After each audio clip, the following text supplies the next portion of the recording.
नमस्कार, मैं शिक्षा मिश्रा झारखंड के सुप्रभात मीडिया में आपका स्वागत करती हूं।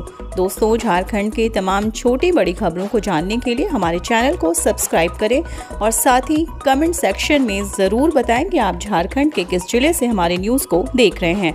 तो चलिए शुरू करते हैं खबर को, जानते हैं आज के मुख्य समाचार। झारखंड के दुमका से जल्द शुरू होगी विमान सेवा, कोलकाता और रांची का सफर होगा आसान। देवघर एयरपोर्ट के बाद अब संताल के दूसरे जिले दुमका से भी विमानों की उड़ान शुरू होगी। पिछले दिनों देवघर में पीएम मोदी की घोषणा के बाद दुमका से भी हवाई उड़ान शीघ्र शुरू करने की कवायद तेज हो गई है। संभावना है इस साल के अंत तक दुमका वासी कोलकाता और रांची का सफर कर पाएंगे। दुमका एयरपोर्ट से हवाई सेवा इसी साल के अंत तक शुरू हो जाएगी। झारखंड के 1800 स्कूलों में हो रही है शुक्रवार को छुट्टी। भाजपा सांसद का आरोप, कहा एनआईए करे जांच। भारतीय जनता पार्टी के सांसद निशिकांत दुबे ने शुक्रवार को लोकसभा में दावा किया कि झारखंड में 1800 स्कूलों में रविवार की बजाय शुक्रवार को छुट्टी हो रही है, जो इसका प्रमाण है कि देश इस्लामीकरण की तरफ बढ़ रहा है। उन्होंने सदन में शून्यकाल के दौरान यह विषय उठाते हुए कहा कि इस मामले की जांच राष्ट्रीय अन्वेषण अभिकरण से कराई जाए ताकि कड़ा संदेश दिया जा सके। दुबे ने कहा कि मैं झारखंड राज्य में हो रहे इस्लामीकरण की ओर ध्यान दिला रहा हूँ। राज्य के कुछ जिलों में जनसंख्या का संतुलन बदल गया है, बांग्लादेश निकट है और इसलिए ऐसा हो रहा है। उनके मुताबिक अचानक देखने में आया कि झारखंड में 1800 ऐसे स्कूल हैं जिन्होंने अपने नाम में उर्दू शब्द लगा लिया। इन स्कूलों में रविवार को छुट्टी नहीं होती है बल्कि शुक्रवार को हो रही है।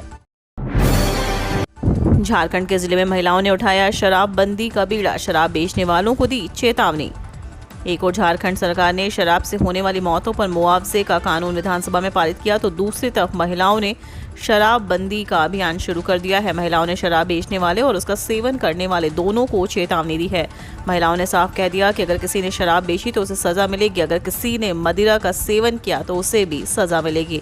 गढ़वा जिले के मेराल प्रखंड में अभी इस अभियान की शुरुआत हुई है। हेल्थ एंड वेलनेस सेंटर्स में होगी 217 सामुदायिक स्वास्थ्य पदाधिकारियों की नियुक्ति, स्वास्थ्य विभाग ने जारी किया परिणाम। झारखंड सरकार के स्वास्थ्य विभाग ने सामुदायिक स्वास्थ्य पदाधिकारियों के पद पर नियुक्ति के लिए चयनित अभ्यर्थियों की मेगा सूची जारी कर दी है। इस सूची में सामान्य श्रेणी के 101, अनुसूचित जनजाति के 33, अनुसूचित जाति के 23, BC1 के 20, BC2 के 15, आर्थिक रूप से पिछड़े श्रेणी के 3, आर्थिक रूप से पिछड़े श्रेणी के 22 अभ्यर्थियों के नाम शामिल हैं। आयुष निदेशालय ने आवेदन मांगने के बाद अभ्यर्थियों के अकादमिक अंकों के आधार पर यह मेधा सूची जारी की है। इसके साथ ही 167 अभ्यर्थियों की प्रतीक्षा सूची भी जारी की गई है। मेधा सूची में शामिल अभ्यर्थियों के योगदान नहीं करने पर प्रतीक्षा सूची से अभ्यर्थियों की नियुक्ति हो सकेगी। बता दें कि स्वास्थ्य विभाग के आयुष निदेशालय द्वारा संचालित हेल्थ एवं वेलनेस सेंटरों में इनकी नियुक्ति अनुबंध पर होगी। प्रत्येक सामुदायिक स्वास्थ्य अधिकारियों को 25,000 रुपये मासिक मानदेय दिए जाएंगे। डेंगू चिकनगुनिया से बचाव को लेकर डोर टू डोर सर्विलांस का हुआ कार्य।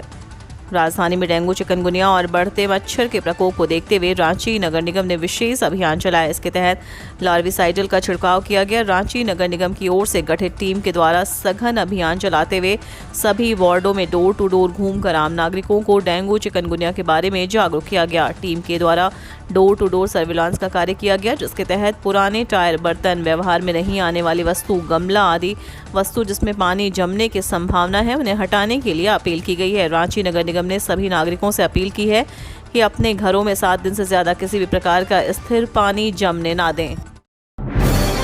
टाटा कम्युनिस्ट यूनियन ने मांगा 20% बोनस, मैनेजमेंट को सौंपा AGP letter. Tata communist Jamshedpur plant के कर्मचारियों को सालाना बोनस 20% देने की मांग कंपनी की मान्यता प्राप्त TC कर्मचारी यूनियन ने प्रबंधन से की है। शुक्रवार को TC कर्मचारी यूनियन ने सालाना बोनस और लंबित एसोसिएट ग्रोथ प्लान को लेकर कंपनी प्रबंधन को मांग पत्र सौंपा। इस मौके पर प्लांट हेड रामफल नेहरा, HR हेड मनीष जैन, भीकम सिंह, कुश सक्सेना, अमित ठाकुर और यूनियन की ओर से अध्यक्ष दीपेंद्र चक्रवर्ती सहित यूनियन के तमाम पदाधिकारी कमेटी मेंबर मौजूद थे। 1 सितंबर से होटल लॉज वालों का कचरा नहीं उठाएगा रांची निगम, संचालकों को खुद करना होगा डिस्पोज। नगर निगम अब शहर के hotel, lodge, hostel, restaurant, club और बैंक्वेट हॉल समेत ऐसे सभी स्थान जहां रोजाना खूब कचरा निकलता है वहां से कचरे का उठाव नहीं करेगा। ऐसे में संचालकों को खुद से ही कैंपस में वेस्ट डिस्पोजल की व्यवस्था करनी पड़ेगी। दरअसल सॉलिड वेस्ट मैनेजमेंट को लागू करने के लिए नगर निगम ने नई तैयारी की है। इसके तहत अब किसी संस्थान या मार्केट से रोजाना 50 किलो से अधिक कूड़ा निकलेगा तो संबंधित संस्थान प्रबंधन को ही उसके डिस्पोजल की व्यवस्था करनी होगी। इसको लेकर रांची नगर निगम के उप नगर आयुक्त ने निर्देश जारी कर दिया है। हर घर तिरंगा एंथम सॉन्ग हुआ रिलीज, बड़े सितारे और हस्तियां हुए शामिल। हर घर तिरंगा अभियान ने जोर पकड़ लिया है। देश में हर कोई इस अभियान में बढ़ चढ़कर हिस्सा ले रहे हैं। लोगों के इस उत्साह और बढ़ाने के लिए हर घर तिरंगा सॉन्ग रिलीज कर दिया गया है। गाने में भारत की विविधता को भी प्रदर्शित किया गया। आज़ादी के अमृत महोत्सव अभियान के अंतर्गत भारत की आज़ादी के 75वें वर्ष का जश्न मनाने के लिए एक देशभक्ति गान जारी किया है। 4 मिनट 22 सेकंड के गाने में पूर्व भारतीय कप्तान विराट कोहली, ओलंपिक पदक विजेता मीराबाई चानू, पूर्व भारतीय महिला कप्तान मिताली राज, MC मैरी कॉम, स्वर्ण पदक विजेता नीरज चोपड़ा और PV सिंधु सहित और अन्य कई भारतीय एथलीट, सुपरस्टार अमिताभ बच्चन, अनुपम खेर, प्रभास, अनुष्का शर्मा जैसे कई बॉलीवुड हस्तियां भी शामिल हैं।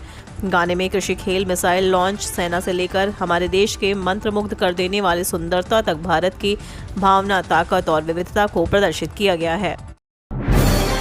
लाखों खर्च कर बना जमशेदपुर का थीम पार्क पर देखरेख के अभाव में हुआ खंडहर।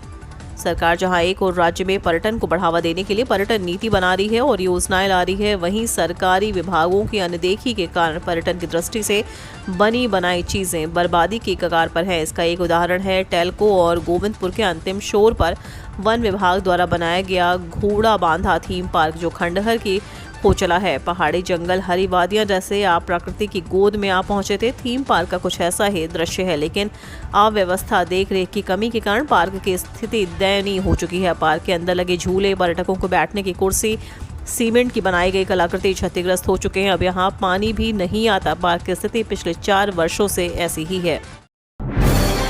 झारखंड में आगामी 6 दिनों तक होगी बारिश, जाने कैसा रहेगा रांची का मौसम। झारखंड में अगले 6 दिनों तक बारिश होगी। मौसम विभाग ने शुक्रवार को यह पूर्वानुमान जारी किया है। रांची मौसम विज्ञान केंद्र ने जो पूर्वानुमान जारी किया उसमें कहा गया है कि आज से 11 अगस्त तक राज्य में बारिश होगी। इसमें कहा गया कि आज राज्य में कई जगहों पर हल्के से मध्यम दर्जे की वर्षा की प्रबल संभावना है। इसी तरह 7 अगस्त से 11 अगस्त तक हर दिन बारिश की संभावना जताई गई है। कहा गया है कि 7, 8 और 9 अगस्त को झारखंड में लगभग सभी स्थानों पर हल्के से मध्यम दर्जे की वर्षा होने की प्रबल संभावना है। 10 और 11 अगस्त को भी हल्के से मध्यम दर्जे की वर्षा की संभावना जताई है।